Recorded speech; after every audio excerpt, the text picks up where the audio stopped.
IndiGo విమానయాన సంస్థ దేశంలో ఉన్న లక్షలాది మంది ప్రయాణికులకు అనేక ఇబ్బందులు కల్పించింది.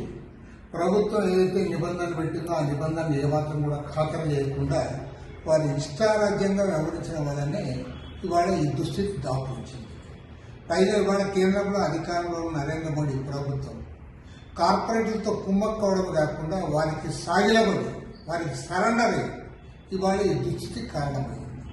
కాబట్టి దీన్ని బట్టి అర్థమవుతుంది ఏమంటే ఇవాళ మొనోపలి పెరగడం, తర్వాత కార్పొరేట్లు ఇష్టారాజ్యంగా వ్యవహరించడం, ప్రభుత్వం అంటే లెక్కలేని తరము, ఈ ప్రభుత్వం పూర్తిగా వారికి సరెండర్ కావడము, వీటన్నిటి ఫలితంగానే ఇండిగో వ్యవహారం జరిగింది. లక్షలాది మంది ప్రయాణికులు ఇబ్బందులు పడ్డారు.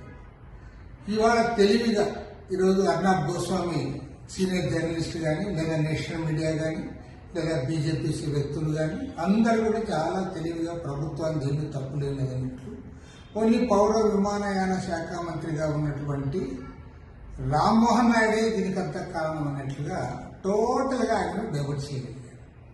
నేను ఒకటే కోరుతా ఉన్నా, ప్రభుత్వ విధానాల వల్ల ఇది జరిగిందా లేకపోతే ఒక వ్యక్తి ఒక మంత్రి యొక్క తప్పిదం వల్ల జరిగిందా, దానికి వారు సమాధానం చెప్పాలి. పైగా ఎన్డీఏ విధానాలు ఏంటి, మొత్తం అన్నింటి కూడా ప్రైవేట్ రంగానికి అప్పచెప్తా ఉన్నారు. విశాఖ స్టీల్ ప్రైవేట్కి అప్పచెప్తా ఉంటున్నారు. విద్యారంగాన్ని వైద్య రంగాన్ని టోటల్గా ప్రైవేట్కి అప్పచెప్తా ఉన్నారు.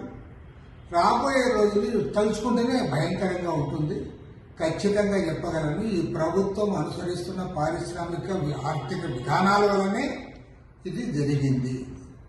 పైగా కార్పొరేట్లకు ఇది సాగిలబడింది.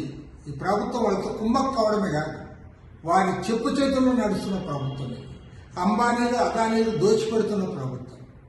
తెలివితేటలతో ఈ అంశాలు ఏమి కూడా చర్చకు రానివ్వకుండా అర్నాబ్ గోస్వామి లాంటి వాళ్ళు, సోషల్ మీడియా వారు దీన్నంతా డైవర్ట్ చేశారు. దాంట్లో వాళ్ళందరూ చెప్పుకుంటారు. కాబట్టి నేను స్పష్టంగా చెప్పదలుచుకున్నా, నరేంద్ర మోడీ ప్రభుత్వం అనుసరిస్తున్న ఆర్థిక విధానాల ఫలితంగానే ఇవి జరుగుతాయి.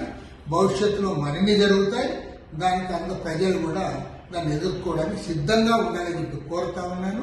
ఇవాళ దేశవ్యాప్తంగా ఉండే ప్రగతిశీల శక్తులు, ప్రజాతంత్ర శక్తులు అందరూ కూడా ఈ ఆర్థిక విధానాలకు వ్యతిరేకంగా పోరాడేది నరేంద్ర మోడీ ప్రభుత్వం యొక్క ఫెయిల్యూర్. ఇది కేంద్ర ప్రభుత్వ ఫెయిల్యూర్ని తప్పించడానికి జరుగుతున్న ప్రయత్నం తప్ప మరొకటి కానే కాదు.